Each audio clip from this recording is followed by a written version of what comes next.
Good evening Visakha వాజీ news కి స్వాగతం. నా పేరు మీనా కుంతల. ముందుగా వాజీ హెడ్లైన్స్ చూద్దాం.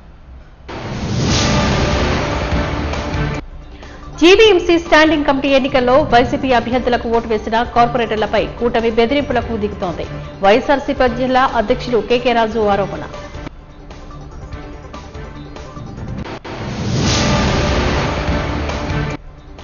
ఆటో డ్రైవర్లకు ఇంధనంపై సబ్సిడీ నుంచి ఆదుకోవాలని డిమాండ్ చేసిన ఏఐటీయూసీ నాయకులు, రైల్వే స్టేషన్ నుంచి కాంప్లెక్స్ వరకు నిరసన బాట పట్టిన డ్రైవర్లు.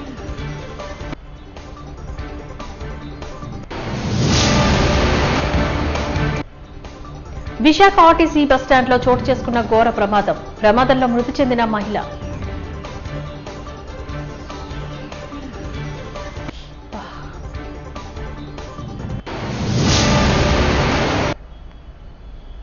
ఇక డీటెయిల్స్ చూద్దాం. జీవీఎంసీ స్టాండింగ్ కమిటీ ఎన్నికల్లో వైసీపీ అభ్యర్థులకు ఓటు వేసిన కార్పొరేటర్లను కూటమి ప్రభుత్వం భయభ్రాంతులకు గురిచేస్తున్నారని వైఎస్ఆర్సీపీ జిల్లా అధ్యక్షులు కేకే రాజు ఆరోపించారు. ఈ మేరకు మద్దిలపాలెం పార్టీ కార్యాలయంలో ఆయన ఈ సందర్భంగా మాట్లాడుతూ, మద్దిలపాలెం పార్టీ కార్యాలయంలో పులివెందుల ఎంపీటీసీ ఎన్నికను పోలింగ్ బూత్లను ఎందుకు మార్చారంటూ ప్రశ్నించారు. జీవీఎంసీ స్టాండింగ్ కమిటీ ఎన్నికల్లో సీక్రెట్ బ్యాలెన్స్ లో ఓటు వేసిన వారి వివరాలు బయటికి ఎలా వచ్చాయని చెప్పారు. ఎవరికి ఎవరు ఓటు వేశారో కూటమి నాయకులకు ఎలా తెలుసని, దీన్ని ఎలక్షన్ ఆప్టన్ గా పరిగణించాలని అన్నారు. 24 సాధారణ ఎన్నికల్లో కూడా ఇలాగే గెలిచారేమో అని అనిపిస్తుంది అంటూ సందేహాన్ని వ్యక్తపరిచారు. రాష్ట్రంలో కూటమి రాజ్యాంగం నడుస్తోందని, స్థానిక సంస్థల ఎన్నికల్లో కూడా కూటమి నేతలు అడ్డగోలంగా వ్యవహరించారంటూ ఆరోపించారు.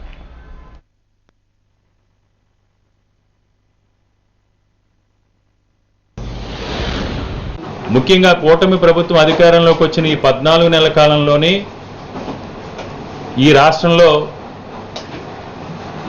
గతంలో జరిగిన స్థానిక సంస్థ ఎన్నికలకు సంబంధించి ఏదైతే స్థానిక సంస్థలు ఉన్నాయో, స్థానిక సంస్థల్లో మేయర్లు కావచ్చు, మున్సిపల్ కార్పొరేషన్ చైర్మన్ కావచ్చు, లేదా జిల్లా పరిషత్ చైర్పర్సన్స్ కావచ్చు, ఎంపీపీలు, ఈ స్థానిక సంస్థలకు సంబంధించి అడ్డగోలుగా ఏదో రకంగా స్థానిక సంస్థల్లో పట్టు సాధించాలనే ఉద్దేశంతో గత ప్రభుత్వంలో ఉన్నప్పుడు వైఎస్ఆర్ కాంగ్రెస్ పార్టీ తరఫున గెలిచిన సర్పంచుల దగ్గర నుంచి జెడ్పీటీసీలు, ఎంపీపీలు, ఎంపీటీసీలు, కార్పొరేటర్స్ వరకు వారందరినీ కూడా భయభ్రాంతులు గురి చేసి అనేక స్థానిక సంస్థల్లో అడ్డగోలుగా వ్యవహరించి వారు కొన్ని చోట్ల కైవసం చేసుకోవడం జరిగింది. అలాంటి సందర్భంలోనే విశాఖపట్నం మేయర్కి సంబంధించి వైఎస్ఆర్ కాంగ్రెస్ పార్టీ ప్రభుత్వం పార్టీ మేయర్పేటాన్ని కైవసం చేసుకోవటం, అప్పుడు సంపూర్ణ మెజార్టీతో వైఎస్ఆర్ కాంగ్రెస్ పార్టీ ఘన విజయం సాధించిన తర్వాత బీసీ సామాజ వర్గానికి సంబంధించిన ఒక మహిళని మేయర్గా జగన్మోహన్ రెడ్డి గారు ఎంపిక చేసి వెనకబడిన సామాజిక వర్గానికి విశాఖపట్నం మేయర్ పీఠాన్ని జగన్మోహన్ రెడ్డి గారు కట్టబెట్టి వారికి రాజ్యాధికారం ప్రసాదిస్తే ఎన్నికల్లో గెలిచిన తర్వాత నెల రోజులు తిరగకుండానే గత సంవత్సరం జరిగిన స్టాండింగ్ కమిటీ ఎన్నికల దగ్గర నుంచి మొన్న జరిగిన స్టాండింగ్ కమిటీ ఎన్నికల వరకు కూడా విశాఖపట్నం కార్పొరేషన్లో జరుగుతున్న పరిణామాలన్నీ కూడా మనం చూసాం. జీవో నెంబర్ 21ని రద్దు చేయాలని డిమాండ్ చేస్తూ ఆధ్వర్యంలోని జిల్లా కలెక్టరేట్ వద్ద నిరసన ధర్నాను చేపట్టారు. ఈ సందర్భంగా ఏఐటీసీ నాయకులు షేక్ నాస్ మాట్లాడుతూ, మహిళలకు ఉచిత బస్సు పథకాన్ని అమలు చేస్తున్న ప్రభుత్వం ఆటో డ్రైవర్లకు ప్రత్యామ్నాయాన్ని చూపించాలని కోరారు.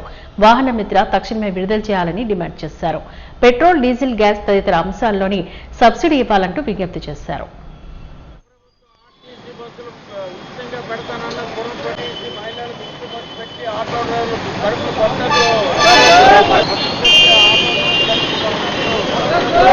డ్రైవర్ గండి కొట్టే విధానాలు మానుకోవాలి. ఆటో డ్రైవర్ గండి కొట్టే విధానం వెంటనే మానుకోవాలి. ఆటో డ్రైవర్ లైసెన్స్ వర్తిల్లాలి.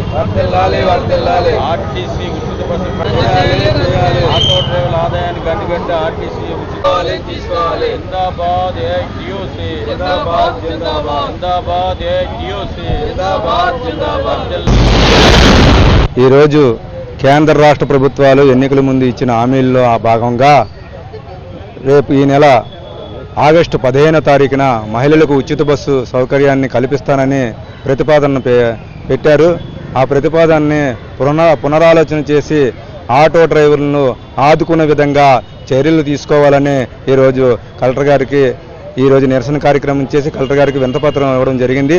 ఈ కార్యక్రమంలో ఏంటంటే ఆటో డ్రైవర్ సమస్యలు ముఖ్యంగా జీవో నెంబరు 2131 గజెట్ నోటిఫికేషన్ 894ను వెంటనే రద్దు చేయాలని, అదేవిధంగా ఆటో డ్రైవర్లకు పిఎఫ్ ఈఐసితో కూడిన ప్రత్యేకమైన సంక్షేమ బోర్డు ఏర్పాటు చేయాలని, అదేవిధంగా సహజ మరణానికి 5 లక్షలు, ప్రమాదవస్తు 15 లక్షల రూపాయలు ప్రభుత్వమే మంజూరు చేయాలని, ఏదైతే ప్రైవేటు సంస్థలు ఓలా, ఊబర్, ర్యాపిడ్ రద్దు చేసి ప్రభుత్వం చొరవ తీసుకొని ట్యాక్సీ సహకార యాప్ను రూపొందించి ఇవ్వాలని, అదేవిధంగా ఈరోజు అర్హులైన ఏదైతే ఆటోమేటర్ కార్మికులు ఉన్నారో వాళ్ళకి సొంత ఇల్లు నిర్మించి ఇవ్వాలని, నగరంలో పార్కింగ్ స్థలాలు కేటాయించాలని, ఏదైతే కేంద్రంలో నరేంద్ర మోడీ ఏ కూటమి ప్రభుత్వం ఉందో ఎన్నికల ముందు ఇచ్చే హామీలో భాగంగా నిరుద్యోగ భృతి ఇస్తానని, ఉద్యోగాలు కల్పిస్తానని చెప్పిన మాటలు అటకపై పెట్టారు. ఈరోజు ఎంతోమంది యువత ఉన్నత చదువులు చదువుకొని ఉద్యోగాలు లేక ఉద్యోగాలు ప్రభుత్వాలు కల్పించలేని పక్షంలో నేటికి ఆటో రంగాన్ని ఎంచుకొని ఈరోజు 50,000 కట్టి ఫైనాన్సుల ద్వారాగా 5 లక్షల రూపాయలు 4 సంవత్సరాలలో వాయిదాల ద్వారా వడ్డీల మీద వడ్డీలు కట్టి సిబిసిఎల్సి ఆస్తులను అన్యక్రాంతం కాకుండా చూడాలంటూ జనసేన కార్పొరేటర్ పీతల మూర్తి యాదవ్ విజ్ఞప్తి చేశారు. ఒకప్పటి విశాఖ ఎంపీ ఎంవీపీ సత్యనారాయణ అధికార కుట్రతో ఈ స్థలాన్ని ఆక్రమించుకుని ఎంబీవీ ఫిక్స్ ను ప్రారంభించి ప్రస్తుతం విరమించుకుని వేరే వ్యక్తులకు బదలాయించే ప్రయత్నాలు చేస్తున్నారంటూ ఆయన ఆరోపించారు. ఈ నేపథ్యంలోని ఎంబీవీ చేస్తున్న ప్రయత్నాలను ఖండిస్తూ విలేకరుల సమావేశంలో మండిపడ్డారు. స్థలాన్ని క్రైస్తవుల మత స్థలంగానే ఉంచాలని, సిబిసిఎంసి సంస్థకు అప్పగించాలని క్రైస్తవ మిత్రులు కోరుతున్నట్లుగా వివరించారు. చైర్మన్ గారు ఆర్ఎస్ జాన్ గారు, అలాగే ఆ ట్రస్ట్ సెక్రటరీ ఆనంద్ గారు, జేమ్స్ గారు, పాల్ గారు, వీరందరూ కూడా మా జనసేన పార్టీ రాష్ట్ర పర్యావరణ ప్రధాన కార్యదర్శి పెద్దలు బొల్సి సత్యనారాయణ గారి దగ్గరికి రావటం, సిబిసిఎన్సి భూముల్ని, క్రైస్తవ ఆస్తుల్ని కాపాడాలి, పవన్ కళ్యాణ్ గారు ఏదైతే సాక్షాత్తు ఆ స్థలాన్ని దగ్గరకు వచ్చి పవన్ కళ్యాణ్ గారు చేసిన వాగ్దానాన్ని ఖచ్చితంగా కూటమి ప్రభుత్వం వచ్చింది కాబట్టి క్రైస్తవ ఆస్తుల్ని కాపాడాలని చెప్పి ఒక సదుద్దేశంతో, ఒక నమ్మకంతో వచ్చినటువంటి సిబిసిఎన్సి పెద్దలందరూ కూడా ఇవాళ ఒక సమావేశం ఏర్పాటు చేయడం అని చెప్పి కోరడం జరిగింది. ఏర్పాటు చేశాం. నేను మాట్లాడిన తర్వాత సిబిసిఎన్సి ప్రతినిధులు మీడియాతో పూర్తి స్థాయిలో వివరణ ఇస్తారు. ప్రజాపాలకుడంటే ప్రజలను రక్షించేవాడిగా ఉండాలి. ప్రజాపాలకుడంటే ప్రజల్ని కష్టపెట్టకుండా బాధ్యతగా వాళ్ళ సంక్షేమం గురించి, వాళ్ళ బాగు గురించి, నగర అభివృద్ధి గురించి పాటుపడాల్సినటువంటి వ్యక్తి. నేను బ్యాప్టిస్ట్ చర్చ్ పాస్టర్ గారుగా పనిచేసిన శాన్ఫోర్డ్ గారు 1911లో లండన్ మిషన్ దగ్గర నుంచి కొనడం జరిగింది. 1993లో త్యాగరాజ్ రత్నాకర్ హెగ్డే అన్న ఒక ఆసామి కాంతరాజు గారి గ్రూప్ ద్వారా అది రిజిస్ట్రేషన్ చేసుకోవడం జరిగింది. అప్పటికే కాంతరాజు గారి తాలూకా వర్గం కోర్టు ద్వారా రిజిస్ట్రేషన్ చేయబడి ఉంది. 1990 తర్వాత డిస్ట్రిక్ట్ రిజిస్ట్రార్ కాకినాడ వారు ఏ సొసైటీని రెన్యూల్ చేయలేదు. రెన్యూల్ చెయ్యబడని ఒక సొసైటీ ద్వారా మరి రత్నాకర్ హెగ్డే గారు కొనుక్కోవడం చాలా అన్యాయం. దాని తర్వాత government urban land ceiling act ప్రకారంగా ఎక్సెస్ ల్యాండ్ ఉందని ఈ హెగ్డే గారికి 15,000 చదరపు మీటర్ల స్థలాన్ని రెగ్యులరైజ్ చేయడం జరిగింది. ఒక ట్రస్ట్ ప్రాపర్టీ అర్బన్ ల్యాండ్ సీలింగ్లోకి రాదు. వ్యక్తులకి అర్బన్ ల్యాండ్ సీలింగ్ వర్తిస్తుంది కానీ వ్యవస్థలకు వర్తిస్తుంది. ఒకవేళ అదే నిజమైతే ఈరోజు మాన్సాస్ ట్రస్ట్ భూములు కానీ ఏ ట్రస్ట్ భూములు కానీ 1500 చదరపు గజాలు దాటి ఉన్న స్థలాలన్నీ ప్రభుత్వం ఈరోజు ఎక్వైర్ చేసుకోవాలి. అటువంటిది కేవలం విశాఖపట్నంలో ఉన్న ఒక మంచి ప్రాపర్టీని రత్నాకర్ హెగ్డే గారు అప్పుడున్న ప్రభుత్వ అధికారులతో కుంభక్కయ్యి రెగ్యులరైజ్ చేసుకున్నారు. ఆ రెగ్యులరైజేషన్ చెల్లదని కూడా హైకోర్టు. మహిళా కార్మికులు మహిళలపై జరుగుతున్న దాడులను అరికట్టే దిశగా చేపట్టాల్సిన భవిష్యత్తు కార్యక్రమాలపైన మద్దిలపాలెం ఓ ప్రైవేట్ ఫంక్షన్ హాల్లో 5వ మహాసభలను నిర్వహించినట్లుగా రాష్ట్ర అధ్యక్ష కార్యదర్శులు బి ప్రభావతి, డి రమాదేవి తెలియజేశారు. 5వ విశాఖ జిల్లా 17వ మహాసభలు నేడు ప్రారంభమయ్యాయి. ఈ సభలను ఉద్దేశించి రాష్ట్ర నాయకులు మాట్లాడుతూ మహిళా కార్మికులు తమ హక్కులను కాపాడుకునేందుకు ఐక్యంగా పోరాడాలంటూ పిలుపునిచ్చారు. అన్ని రంగాల్లో అభివృద్ధి ప్రధానంగా వెళ్తున్న దేశంలోని మహిళల పట్ల వివక్షత కొనసాగుతూనే ఉందని చెప్పారు. మధ్యకాలంలో మహిళలపైన అఘాయిత్యాలు పెచ్చిమీరుతున్నాయని, నియంత్రించే దిశగా ప్రభుత్వాలు చేపట్టాల్సిన కార్యాచరణపైన సవివరంగా చర్చించినట్లుగా వెల్లడించారు. ఆర్థిక వనరులు అందరి మహిళలకి బయటకు వచ్చి బ్రతకగలిగే పరిస్థితి లేదు. ఆర్థిక వనరులు మాత్రమే కాదు, సామాజికంగా భర్త నుంచి బయటకు వచ్చి బ్రతకాలంటే 10 మంది చూపులు ఆమె మీద పడతాయి. ఓ భర్తను వదిలేస్తావు కదా, మగుడు లేడు కదా, నాతో ఉంటారా, నేను చూస్తాను కదా నీకు మంచి చెట్లు, ఇలాంటి బాపతో మన చుట్టూ సమాజంలో చాలా మంది ఉన్నారు. అందువల్ల ఎట్లాంటి వాడైనా సరే ఆ పచ్చని పడి ఉంటే ఈ గోళ లేకుండా ఉంటుంది అని చెప్పేసి 100% మహిళలు ఆలోచిస్తారు. అందుకని వాడు తాగొచ్చు తిడతాడా, తాగొచ్చు కొడతాడా, లేకపోతే తన కోపం వస్తే తన కోపాన్ని కూడా ఆమె మీద చూపిస్తాడా, లేకపోతే ఇంకొకటి చేస్తాడా, వీటన్నింటినీ భరించలేనప్పుడు పోలీస్ స్టేషన్కి వెళ్తాడు. పోలీస్ స్టేషన్లో ఏమైనా న్యాయం జరుగుతుందా? ఇవాళ 498 అని మనం ఆందోళన చేసిన తర్వాత, మహిళా సంఘాలు ఆందోళన చేసిన తర్వాత కుటుంబంలో క్రూరత్వానికి సంబంధించినటువంటి ఒక సెక్షన్ ని ఐపీసీలో అమెండ్ చేశారు. కానీ సుప్రీంకోర్టు ఏం చేసింది అంటే ఈ కేసులో చాలా మంది తప్పుడు కేసులు పెడుతున్నారు. కాబట్టి ఇలాంటి కేసుల్లో ఎవరైనా వచ్చి పోలీస్ స్టేషన్ కంప్లైంట్ చేసినా మగవాళ్ళని అరెస్ట్ చేయొద్దు, పోలీస్ స్టేషన్ లో కూర్చోబెట్టద్దు అని ఆదేశాలు ఇచ్చింది. ఏమైంది? ఇప్పుడు మీరు 498 కింద హింస పెడుతున్నారు, పోలీస్ స్టేషన్ లో వెళ్ళండి, మీకేమి ఊరట లేదు, ఆడపిల్లలకి ఏమి ఊరట లభించే పరిస్థితి లేదు. అంటే సమాజంలో స్త్రీల మీద హింస తగ్గలేదు, కానీ అక్కడో ఇక్కడో ఒకరో ఇద్దరు తప్పుడు కేసులు పెట్టుండొచ్చు. అన్ని సెక్షన్స్ లో తప్పుడు కేసులు ఉంటాయి. అప్పు చెల్లించలేకపోతారు, అప్పు ఇచ్చేటప్పుడు ఏం చేస్తారు? మళ్ళీ చెక్కులు తీసుకుంటారు, కానీ ప్రామిసరీ నోట్లు తీసుకుంటారు. అప్పు చెల్లించకపోతే ఏం చేస్తారు? దాని మీద ₹1,00,000 తీసుకున్న దాన్ని 3 లక్షలు వేసి కోర్టులో వేస్తారు. ఇది తప్పుడు కేసా, ఒప్పుడు కేసా చెప్పండి? అందుకని ఆ సెక్షన్ ఏమైనా రద్దు చేస్తున్నారా? ఆ చట్టాన్ని ఏమైనా రద్దు చేస్తున్నారా? లేదు కదా. మరి ఆడవాళ్ళకి సంబంధించినటువంటి హింస మీద కూడా ఎవరైనా ఒకరో తప్పుడు ఫ్యాక్ట్స్ తో తప్పుడు విషయాలతో కేసు పెట్టి ఉండొచ్చు. అది తప్పుడుదా ఒప్పుడుదా తేల్చడానికి కోర్టులు ఉన్నాయి. కానీ ఈ 498కి సంబంధించి ఆడవాళ్ళు చాలా తప్పుడు కేసులు పెడుతున్నారు అని చెప్పేసి సుప్రీంకోర్టు వ్యాఖ్యానం చేయడం అంటే, సుప్రీంకోర్టులో ఉన్నటువంటి న్యాయమూర్తులు కూడా పురుషాధిక్య భావజాలంతో ఉన్నారు. ఇది మనం గమనంలో ఉంచుకోవాలంటే న్యాయ వ్యవస్థ ఏదైతే నిష్పక్షపాతంగా ఉండాలో, ఈ నిష్పక్షపాతంగా ఉండాల్సినటువంటి న్యాయమూర్తులు కూడా ఈ పురుషాధిక్య భావజాలంతోనే తీర్పులు ఇస్తున్నారు. ఈ పురుషాధిక్య భావజాలంతోనే శిక్షలు వేస్తా ఉన్నారు. అంటే కోర్టుల అతీతంగా లేవు అనేటటువంటిది మనకు అర్థమవుతుంది. కూటమి ప్రభుత్వం అధికారంలోకి వచ్చాక మహిళల రక్షణ గాలికి వదిలేశారంటూ వైఎస్ఆర్సీపీ మహిళా నాయకురాలు పేడర రమణి కుమారి ఆరోపించారు. ఈ మేరకు ఆమె ఈ సందర్భంగా మీడియాతో మాట్లాడుతూ మద్దిలపాలెం పార్టీ కార్యాలయంలో మాట్లాడారు. ప్రస్తుత ప్రభుత్వ చర్యలను ఈ సందర్భంగా ఆమె తప్పుపట్టారు.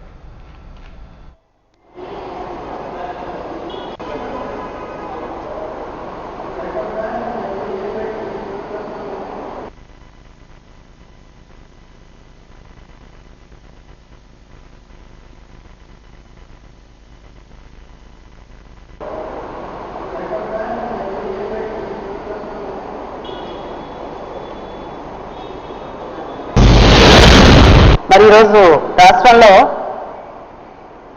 కూటమి ప్రభుత్వం అధికారంలోకి వచ్చిన తర్వాత మహిళలు పూర్తిగా రక్షణ లేకుండా అనునిత్యం కూడా మహిళల మీద దాడులు, అఘాయిత్యాలు, మానభంగాలు, హత్యలు, రేపులు, ఈ విధంగా పూర్తిగా మహిళలకు ఒక పక్క భయాందోళనకు గురి చేసినటువంటి పరిస్థితులు కనిపిస్తూ ఉంటే, ఇంకో పక్క అంటే దాని మీద ఆజ్ఞం పోసేటట్టుగా మద్యం విచ్చలవిడిగా ఏర్లే పారుతుంది ఈ రాష్ట్రంలో అని చెప్పడానికి చాలా చింతిస్తూ ఉన్నాం. చూస్తూ ఉంటే మద్యం దుకాణాలు, ఎక్కడికక్కడ మద్యం దుకాణాలు, దానికి పర్మిట్ రూములు, అన్నిటికీ మించి ఈ బెల్ట్ షాపులు.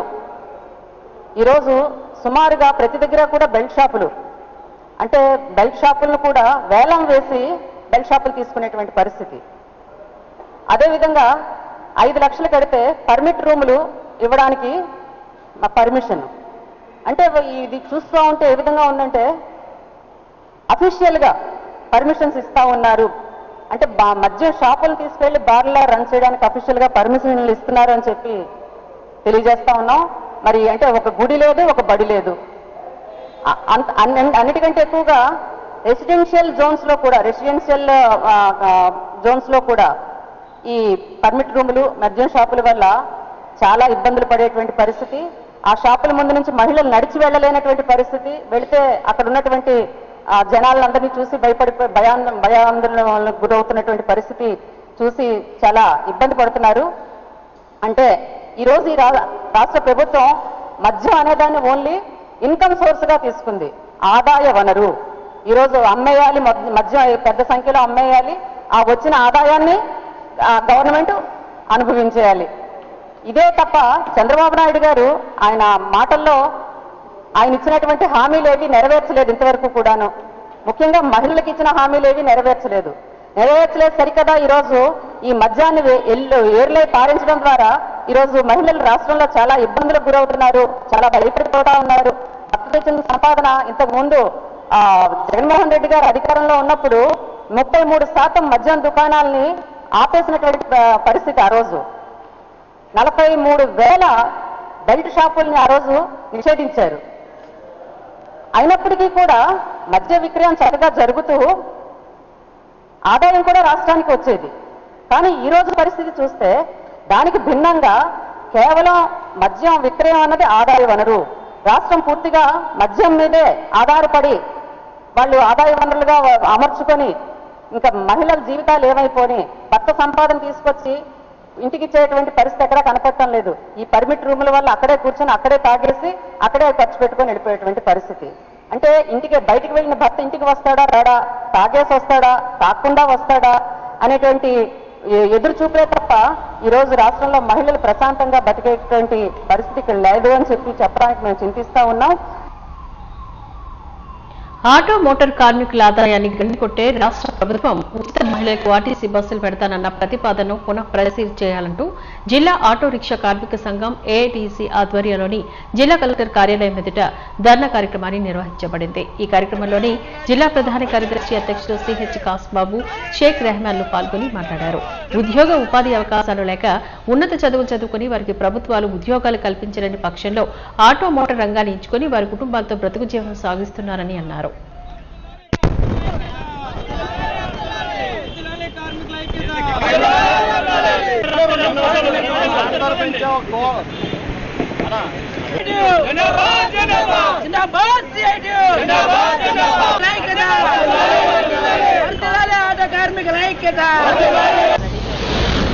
ఈరోజు మా ఒక్క స్టాండే కాకుండా విశాఖ జిల్లా ఆటో రిక్షా కార్మిక సోదరులందరి సమస్యలపైన ఈరోజు రైల్వే స్టేషన్ నుంచి జీఎంసీ గాంధీ బొమ్మ వరకు ఈరోజు ఆటోలన్నీ కూడా ర్యాలీతో రావడం జరిగింది.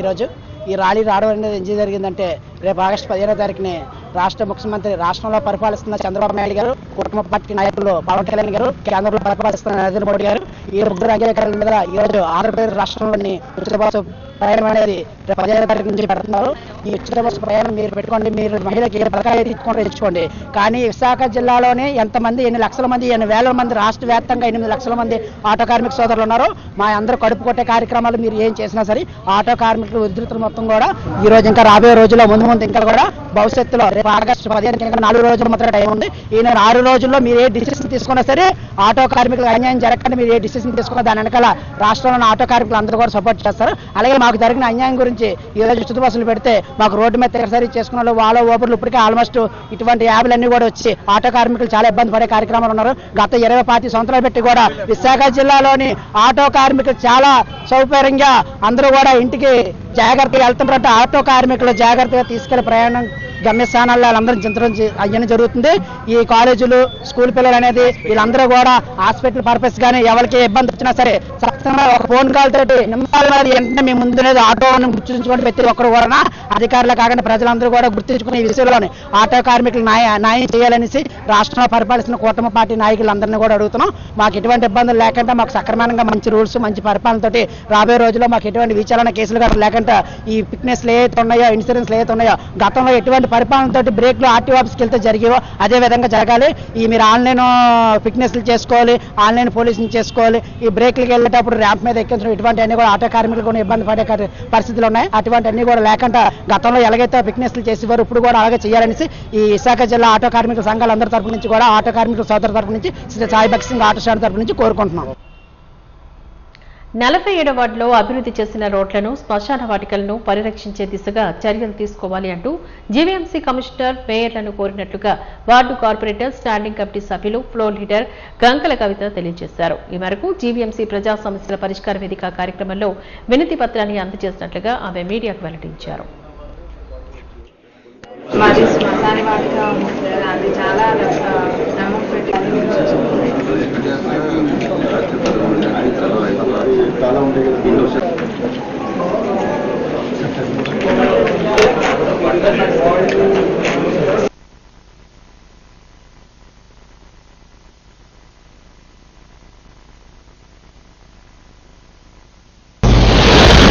ఈరోజు మేము జీవీఎంసీ ఇక్కడికి రావడం జరిగింది.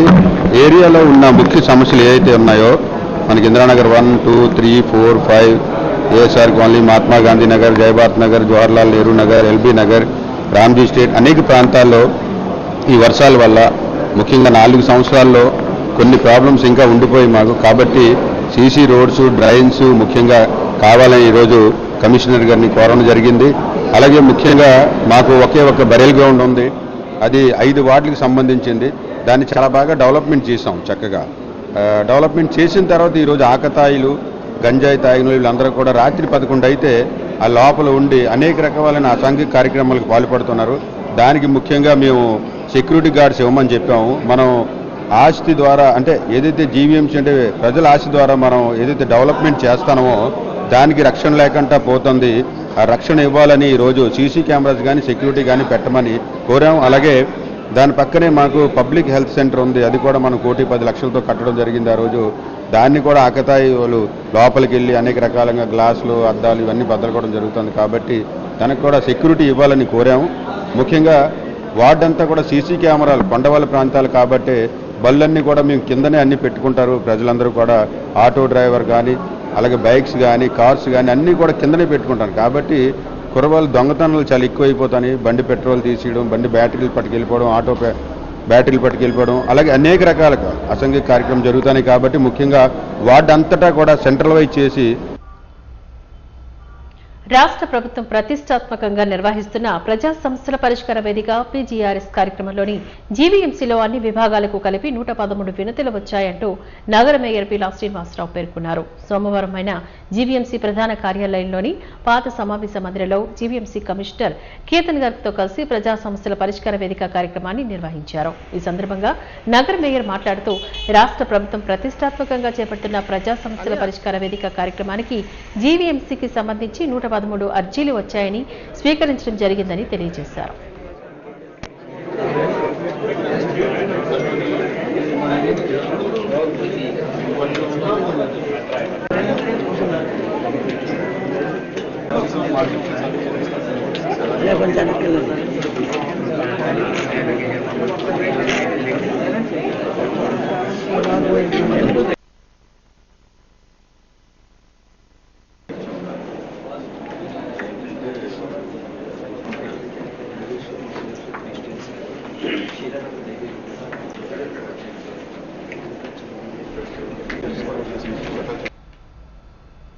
కార్మిక హక్కులను పరిరక్షించే విధంగా చర్యలు తీసుకోవాలంటూ డిమాండ్ చేస్తున్నారని విశాఖ డైరీలో పనిచేసే 305 మంది కార్మికులను తొలగించడం చట్టవిరుద్ధమంటూ సిఐటియు నాయకులు ఆరోపించారు. ఈ మేరకు సిఐటియు ఆధ్వర్యంలో విశాఖ డైరీలో తొలగించిన కాంట్రాక్ట్ కార్మికులను తిరిగి విధుల్లోకి తీసుకోవాలని కోరుతూ మహిళలు 24 గంటల నిరాహార దీక్షను చేపట్టారు.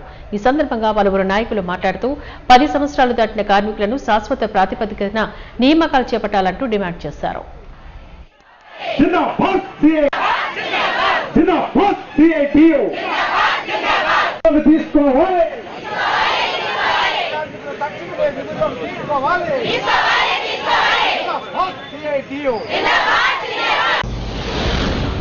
విశాఖ డైరీ కాంట్రాక్ట్ కార్మికులు 305 మందిని దుర్మార్గంగా అన్నీ తీశారు.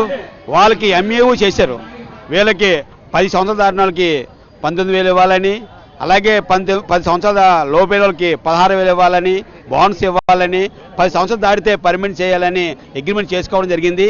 అగ్రిమెంట్ని ఇంప్లిమెంట్ చేయండి అని అడిగినందుకు అన్యాయంగా దుర్మార్గంగా 305 మందిని తొలగించారు. వీళ్ళందరూ కూడా స్కిల్ కార్మికులు. ఈ స్కిల్ కార్మికుల వల్ల 25 సంవత్సరాలు 30 సంవత్సరాలు పనిచేస్తున్నారండి. పనిచేసి కార్మికులు అన్నీ తొలగించడం వల్ల ఈరోజు డైరీ కూడా నష్టంలో ఉంది. ఎందుకంటే ఈ స్కిల్ కార్మికులు కాబట్టి వీళ్ళ పాల ఉత్పత్తి కానీ అలాగే డైరీ మిల్క్ ప్రొడక్ట్స్ అన్నీ కూడా చాలా అద్భుతంగా ఉంటాయి. అది మనకు అందరూ తెలుసు. కానీ జార్ఖండ్ బీహార్ నుంచి తీసుకువచ్చే పని చేయించడం వల్ల రోజుకి 26,000 లీటర్లు వేస్ట్ అయిపోతుంది. అలాగే పెరుగు వేస్ట్ అయిపోతుంది. అలాగే పాలు పాడైపోతున్నాయి. రోజుకి కోట్ల రూపాయలు నష్టం జరుగుతుంది. ఈ డబ్బులన్నీ కూడా నష్టాన్ని లేకుండా చేస్తే ఈరోజు కార్మికులకి ఇంచుమించు 30,000 రూపాయల జీతాలు అవ్వచ్చు. కానీ అలా చేయకుండా విశాఖ డైరీ యాజమాన్యం మొండి వైఖరి వ్యవహరిస్తుంది. అందువల్ల విశాఖ డైరీ ఏదైతే తొలగించి కార్మిక విధుల్లోకి తీసుకోవాలనే డిమాండ్తో పనిచేస్తాం. అలాగే స్థానిక ఎమ్మెల్యే పల్లా శ్రీనివాస్ గారు ఈ అక్కేడిపాలెం వాసులండి, అప్పనకాలు, అక్కేడిపాలెం, నాతిపాలెం, గాజువాక ప్రాంతంలో విశాఖ జిల్లా అధ్యక్షులు అడ్డాల వెంకటవర్మరాజు ఆధ్వర్యంలో జగదంబ సెంటర్లో తొలగించిన స్వర్గీయ రాజీవ్ గాంధీ విగ్రహాన్ని తిరిగి నిర్మించామని జీవీఎంసీ కమిషనర్ కు విన్నవించారు. దానికి స్పందించిన కమిషనర్ తొందరలోనే స్థలం ఏర్పాట్లు చేస్తామని సమాధానమిచ్చారని వారు మీడియాకు తెలిపారు. ఈ కార్యక్రమంలో రాష్ట్ర యువజన అధ్యక్షులు Ramarao, PCC general secretary Mahesh, నియోజకవర్గపు ఇన్ఛార్జ్ కేవీ సూర్యనారాయణ, ప్రియాంక, రామకృష్ణ మరియు కస్తూరి వెంకట్రావు, చెన్న అప్పారావు, భాషా, రజియా బేగం, గాయత్రి, త్రినాథరావు, శ్రీధర్, విజయ్ చంద్ర, కాకర అప్పారావు, రజనీకాంత్, కార్యకర్తలు తదితరులు ఈ కార్యక్రమంలో పాల్గొన్నారు. 30 ఏళ్ల క్రితం రాజీవ్ గాంధీ పాలరాతి విగ్రహం పెట్టడం జరిగింది. అక్కడ ఉండేది. ఆ విగ్రహాన్ని వితౌట్ పర్మిషన్ తీసేసి ఇప్పుడు మళ్ళీ రోడ్డు సుందరీకరణ అయిపోయినా కూడా ఆ ప్లేస్లో రాజీవ్ గాంధీ గారి విగ్రహం పెట్టకుండా నంది విగ్రహం పెట్టడం జరిగింది. అది పెట్టమని మేము సంవత్సరం క్రితం ఆల్రెడీ వచ్చి మేము రిప్రజెంటేషన్ ఇచ్చాం. మళ్ళీ రెండోసారి కూడా వచ్చి ఇచ్చాం. ఇవ్వలేదు. మళ్ళీ 1 వీక్ క్రితం మేము వచ్చి మేయర్ గారికి, కమిషనర్ గారికి రిప్రజెంటేషన్ చేస్తూ కాంగ్రెస్ పార్టీ తరఫున రిప్రజెంటేషన్ ఇచ్చాం. కానీ దాన్ని వాళ్ళు ఇప్పటికొచ్చి యాక్షన్ తీసుకోలేదు. ఈరోజు మళ్ళీ గ్రీవెన్స్లో మేము కమిషనర్ గారికి కాంగ్రెస్ పార్టీ, విశాఖ జిల్లా కాంగ్రెస్ పార్టీ తరఫున మేమందరం వచ్చి మళ్ళీ రిప్రజెంటేషన్ ఇవ్వడం జరిగింది. ఈరోజు కమిషనర్ గారు నుంచి రిప్రజెంటేషన్ తీసుకొని ఆయన మేము చేస్తాం, స్థలాన్ని కేటాయిస్తాం, అక్కడ ఏదైనా మంచి ప్లేస్ ఉంటే అక్కడే మంచి ప్లేస్ ఉందని మేము చెప్పడం జరిగింది. అదే విగ్రహాన్ని రేపు 20వ తారీఖుని రాజీవ్ గాంధీ గారి జయంతి. ఆ సందర్భంగా ఆ రోజు మాకు అక్కడ అట్లీస్ట్ మేము విగ్రహం పెట్టుకోవడానికి మాకు స్థలం కేటాయించమని మేము రిక్వెస్ట్ చేయడం జరిగింది. ఆయన చేస్తామని చెప్పడం జరిగింది. కానీ ఇది చెప్పడం 1 year అవుతుంది. కనీసం ఇప్పుడు వచ్చి 2 కమిషనర్లు మారారు. ఇప్పుడు కొత్త కమిషనర్ గారు కూడా యాక్షన్ తీసుకొని ఇమీడియట్గా స్థలం కేటాయించాలని మన కాంగ్రెస్ పార్టీ తరఫున. సోమవారం కలెక్టరేట్లో నిర్వహించిన ప్రజా సమస్యల పరిష్కార వేదిక పీజీఆర్ఎస్ కు గాను ప్రజల నుంచి వివిధ సమస్యలపైన 313 వినతులు అందాయి. వారిలో అత్యధికంగా రెవెన్యూ విభాగానికి చెందినవి 130 కాగా జీవీఎంసీకి సంబంధించి 82, పోలీస్ విభాగానికి చెందినవి 15 ఉండగా ఇతర విభాగాలకు చెందిన ఫిర్యాదులు 86 ఉన్నాయి. ప్రజల నుంచి జిల్లా collector MN Harindra Prasad, JC K Mayur Ashok, DRO Bhavani Shankar, ADC వినతులు స్వీకరించారు. పీజీఆర్ఎస్ కు ముందు తర్వాత మాట్లాడిన కలెక్టర్ పలు అంశాలపైన అధికారులకు మార్గదర్శకాలు జారీ చేశారు. ఫిర్యాదులను వెనువెంటనే ఆన్లైన్ లాగిన్ లో ఓపెన్ చేసి చూడాలని, నిర్ణీత సమయంలో పరిష్కారం చూపాలి అంటూ ఆయన ఆదేశించారు. క్రమం తప్పకుండా ఆడిట్ నిర్వహించాలని, కాల్ సెంటర్ ఫీడ్బ్యాక్ మెరుగుపడేలా చర్యలు తీసుకోవాలని హితవు పలికారు. విధిగా ఆయా సంబంధిత అధికారి ఫిర్యాదుదారుడితో మాట్లాడాల్సిందేనని నిర్దేశించారు. పదే వచ్చే వినతులను లోతుగా పరిశీలించాలని, అవసరమైతే క్షేత్రస్థాయిలో పర్యటించి సమస్యను పరిష్కరించాలని సూచించారు.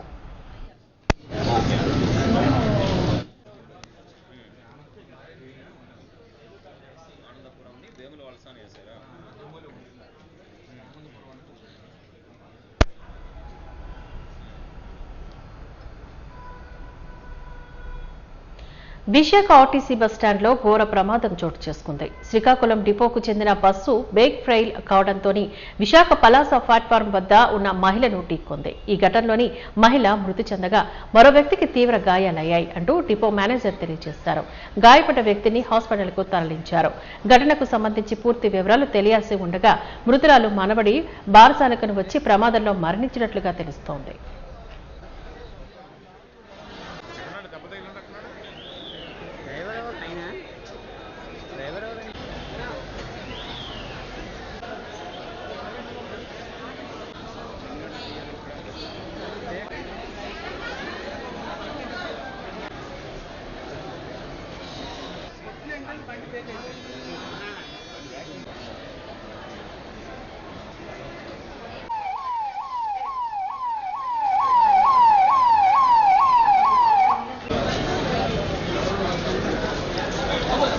ఏం చేస్తాడు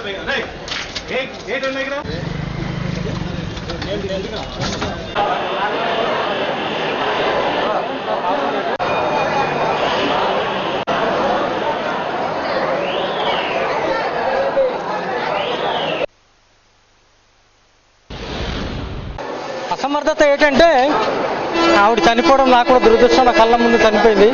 ఒకవేళ బస్సు బ్రేక్ ఫెయిల్ అయి ఉంటే బస్సు డ్రైవర్ని ఖండించాలి. ఒకవేళ బస్సు డ్రైవర్ని మాత్రం తాగి ఉంటే అది మీరు కంపల్సరీ అతన్ని శిక్షించాలి. అక్కడ ఎవరు లేరు. ఈవిడ అటు నుంచి వచ్చింది.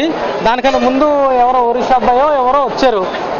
జస్ట్ క్రాస్ అవుతున్నారు. వాడు లక్కీగా బతికాడు, కానీ బండి మాత్రం చాలా స్పీడ్ వచ్చింది. అంటే ఒక నిజం చెప్పాలంటే మినిమం 40 or 30 స్పీడ్ ఉంటుంది. అలాంటిది నేను చూసిన కల్లారా. మళ్ళీ బండి ఎలాగంటే ఇలా బాల్ కొట్టిన వెంటనే ఎలా బ్రేక్ అవుద్దో అలాగ అయిందంతే. నేను కల్లారా చూసాను నేను అంతే. ఇంకా నేను చూసాను బ్రేక్ వేలేసరికి బ్రేక్ కొట్టేసరికి ఆగలేదు. ఇటు నుంచి పాయింట్లో పెడదామని వచ్చాను. ఆవిడ అటు నుంచి వస్తుంది. ఆవిడని చూసి బ్రేక్ కొడదామనేసరికి బండి ఆగలేదు. లోపలికి వెళ్ళిపోయింది. ఏం జరిగింది సార్? ఈ మహిళ ఎవరు అసలు? ఈ మహిళ వీళ్ళందరినీ కూడా మా అధికారుల నుంచి కేజీహెచ్ 108 తెప్పించాము. ఇమీడియట్ డిఎంహెచ్ గారికి మాట్లాడి హాస్పిటల్కి అయితే జాయిన్ చేయడం జరిగింది. ఈయనకైతే ఈ వెహికల్ ఆగకుండా వచ్చి హిట్ అవ్వడం వల్ల జరిగింది. అది ఏం జరిగింది అనేది వెహికల్ ఇన్స్పెక్షన్ అన్ని చేశాక పూర్తి డీటెయిల్స్ వస్తాయి. ఈ సౌండ్తో హిట్ అవ్వడం జరిగింది. దానికి కూడా పూర్తి డీటెయిల్స్ పోలీస్ వారికి కూడా చెప్పడం జరిగింది. పూర్తిగా ఇన్వెస్టిగేషన్ పోలీస్ వారు చేస్తున్నారు. పూర్తిగా డ్రైవర్ అయితే బ్రేక్ పట్టలేదని చెప్తున్నారు. ఈ వెహికల్ ఇన్స్పెక్ట్ చేస్తే కానీ పూర్తి డీటెయిల్స్ మా దగ్గర రావు. కానీ శ్రీకాకుళం 1 డిపో, మా విశాఖపట్నం జిల్లాది కాదు, శ్రీకాకుళం 1 డిపో, ఆ డిపో మేనేజర్ వారికి కూడా చెప్పడం జరిగింది. పూర్తి డీటెయిల్స్ వెహికల్ కండిషన్ కూడా ఎప్పటికప్పుడు చెక్ చేస్తూ ఉంటారు. ప్రతి 15 days కూడా వెహికల్ అంతా కూడా చెక్ చేస్తుంటారు. పూర్తి డీటెయిల్స్ శ్రీకాకుళం 1 DM గారికి చెప్పాము. వాళ్ళు కూడా ఇన్వెస్టిగేట్ చేస్తారు ఉంటారు. ఇది హైర్ బస్ నుండి వచ్చింది, ప్రైవేట్ డ్రైవరే కాబట్టి హైర్ బస్. ఇది హైర్ బస్సు టైంకి వచ్చింది. వచ్చిన తర్వాత ఒక 10-15 గంట ఆగాడు. ఆగి కండక్టర్ డ్రైవరు టైంకి ఇక్కడ బయలుదేరడానికి సిద్ధం అవుతున్న పరిస్థితిలో జరిగింది. శ్రీకాకుళం నుండి విశాఖపట్నం వచ్చి విశాఖపట్నం వెనక్కి వెళ్తుంది. ఆ పరిధిలో ఇక్కడ ప్లాట్ఫారం వచ్చినప్పుడు ఇది కూడా ప్లాట్ఫారంలో కూడా ముందు బల్లలు ఉన్నాయి. ప్లాట్ఫారాలు అన్నీ పెట్టాము. ఒకవేళ ఎవరు కూడా ముందు రాకుండా ఎన్ని చర్యలు తీసుకున్నాము. వాజీ న్యూస్ ముగించే ముందు ముఖ్యాంశాలు మరొకసారి చూద్దాం. జీవీఎంసీ స్టాండింగ్ కమిటీ ఎన్నికల్లో వైసీపీ అభ్యర్థులకు ఓటు వేసిన కార్పొరేటర్లపై కూటమి బెదిరింపులకు దిగుతోంది. వైఎస్ఆర్సీపీ జిల్లా అధ్యక్షుడు కేకే రాజు ఆరోపణ.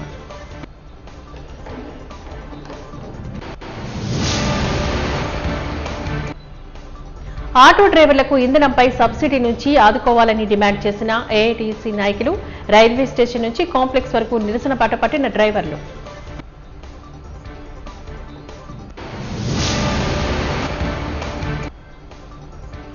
విశాఖ ఆర్టీసీ బస్టాండ్లో చోటు చేసుకున్న ఘోర ప్రమాదంలో మృతి చెందిన మహిళ.